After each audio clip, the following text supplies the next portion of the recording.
makadi yenyu mukoma Robert. Inini ndiri musikana anonzi ningi handisida kuti mubuditse mazita angu. Ndine nyaya yangu yandauya nayo kwamuri ndikukumbirawo rubatsiro. Asi rubatsiro rwandiri kukumbira handisi kuda financial help, handisi kuda chandiringodawo chete kuti mbavha dziexposwe.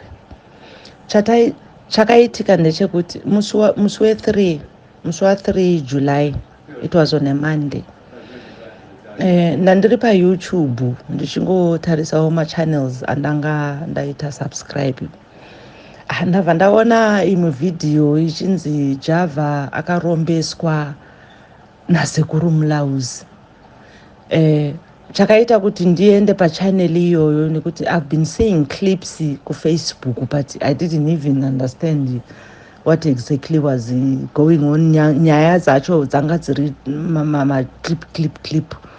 And then again, I was not even interested nekuti handisi fan ya Java. I'm not a Java follower.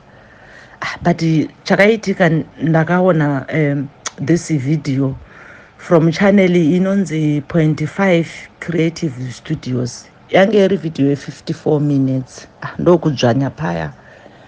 Ndokuteerera nyaya yacho kuti Java ari kubvaira ndakamurombesa inini ndini Sekuru Mlauzi. Java hachine makore achafa 2043. Akataura kuti since 2011 Java akauya kwandiri nemunin'ina wake Simba bla bla. Akataura zvinhu zvakawanda nekupetsana kwavakazoitana naJava, you know. Ndichiri ndakateerera kudaro, DJ Holly abva abvunza Sekuru ava Mlauzi kuti saka imimi mashandiro enyu akamira sei muri imimi Sekuru munhu wechivanhu. Sekuru apindura kuti inini ndinobatsira zvinhu zvese, chandisingagone kubatsira kurapa chirwere cheAIDS. Ndicho chega chandisingagone kubatsira. Abva atsanangurawo futi kuti kurombesa ndinorombesa, ende kurombesa kwacho kwakasiyana. Kana uchida zveropa tinoita zveropa, kana usingade zveropa tinoita izvozvo zvausingade zveropa izvozvo. Asi zveropa zvinotoda uri paground. Saka kuti undiwane inini kuti usvike kwandiri, ndinogara kuBhinga. Ukangosvika chete kuBhinga paTinde village, ukangovhunza anyone kuti Sekuru Mlauzi vanowanikwa kupi, vanhu ivavo vachakudirecta. Okay. Holly abva abvunza kuti saka manje kana usiri paground zvinofamba sei? Ndokutsanangura kwaSekuru Mlauzi kuti kana usiri paground uri kunze kwenyika, tinoita iya inonzi instant cash money. Iya haidi ropa and haina mhiko. Chako chete chaunofanira kuita kubhadhara matare, and then we take it from there. Okay. Ndabva ndaita interested.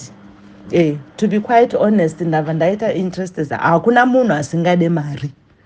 Ndabva ndaita interested ndokuti pandapedza kuwacha video riya re 54 minutes, manumbers acho aSekuru vacho avanga tanga tatopiwa pavidhio ipapo kuti manumbers angu WhatsApp is this, direct number is this. Ndabva ndavabata pa WhatsApp. Kutodaira ndikataura navo kuti munoziva kuti ndabva kunotarisa video renyu paYouTube. Ndikudawo rubatsiro, ndikuda mari asi handisi kuda zvinhu zveropa. Ndikuda iyo inonzi instant cash yamaadvertiser. Ndiri kukutembai nekuti mauya pasocial media jekerere. Mukataura nemasocialites atinotozivawo. Anditi ndokuti ndibhilive kuti muri gona kuita basa renyu. Ava handiti kana uchida instant cash tumira 5,000 tumira 300 US dollar. Rega nditarise kuti US dollar yacho rate yakamira sei. Ndobva vatarisa vakazvanzi it's 5,637. Ndikati nini extra 637 iyo handina. Ndine 5,000 chete. Swanzi no, it's okay. Tumira immediately.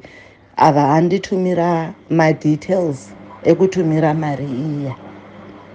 Mari iya yaichienda kune munhu anonzi Slindile Sibanda, namba dzeku-South Africa. Ndikamubvunza Sekuru kuti muri kundipa madetails emunhu asiri muzita renyu, what's going on? Zvikanzi aiwa kwandiri kubhinga hatina mukuru, muzukuru wangu uyo wandakupa madetails ake, tumira kwaari, iye anozoisa mari yangu mubhazi rinouya kubva kuSouth Africa richizononosvika kupi kwandiri. Ndikati okay, zvanzwi. 10 minutes ndaisa mari iya. I then received an email kuti mari has been collected. Ndopa ndakabva ndarohwa nehana kuti that was quick. Ndogara ndichitumira mari kumusha. Inototora 12 hours, 48 hours, 24 hours isati yacollectwa. This one, that one was very quick. Ndabva ndati maybe I don't know, vanhu vanoshanda nemishonga saka maybe ndo masimba avo. Ndapedza kutumira mari yandabva ndatumira Sekuru proof of payment zvese.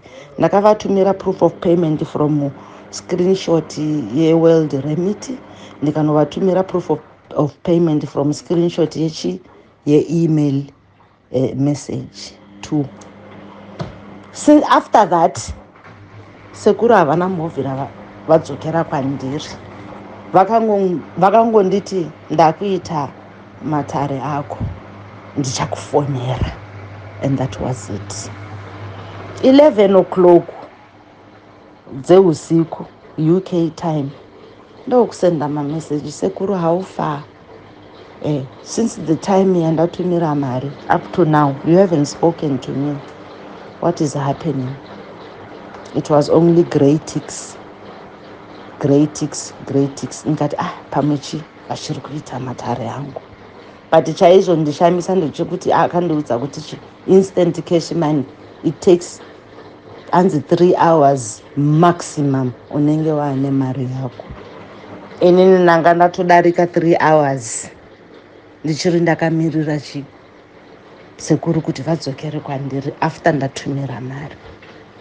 Musi weTuesday makuseni ndakamuka kuma 9 makuseni ndokutanga kufona futi. Aichingonzi ringing, no pick up. Ndanchiona last scene ake. Last scene at this time. My messages angu anandatumira the previous night anga asati avhurwa. Asi munhu last scene nhasi, but my messages anezuro asati amavhura. Andikati chiiko chiri kuitika. Ndabva ndanotenga card. Nanotenga kadi ratinoshandisa kuno kuti ndifone direct ndisatoshandisa WhatsApp. Ndabva ndafona direct kufonera namba dziya dzaSekuru dziya dzaipinda pavoicemail. The number you are calling is not available. Asi kana ndichifonera neWhatsApp yaichinzi ringing. Ndichifona direct zonzi is not available. Ndikati amen pamari achiri busy kumatare. Kuswera zuva rese ndakamirira kuti zuva ridoko ndifonerewo futi Sekuru pama anenge ari free kumanheru. Ndokufonawo futi kuma 88 UK time. Sekuru havana kana mbodaira foni. Mamessages angu aya anga asati atombovhurwawo futi. Asi uchiona munhu anopinda online achibuda achipinda online painenge ichiti ringing anenge ari online. At a certain point aita zvokuti akate phone yaingoringa kaviri over akata ndoedza futi kufona yoringa kaviri katatu ka4 ukata futi foni. Ndabva ndasenda meseji yekupedzisira ndikati Sekuru madarirei. Meseji iyi haana kana kumboiona, ndo pandange ndatobhulokiwa. Ndakatobhulokiwa zvokubhulokiwa zviya zvokuti ndandisatokwanisa kufona kana kuti ndisende mameseji. Ndo nyaya yangu. Ndakadzokera futi ku.5 Creative Studios kuti naye yanzwadzi DJ Holly, mazvifambisa sei? Nyaya yangu ini ndatobirwa 5,000 rands nasekuru venyu vanga muchiadvertisera kuti munhu kwayo chaiye, achitotaurawo pavidhio renyu rekuYouTube. Ndabirwawo mari.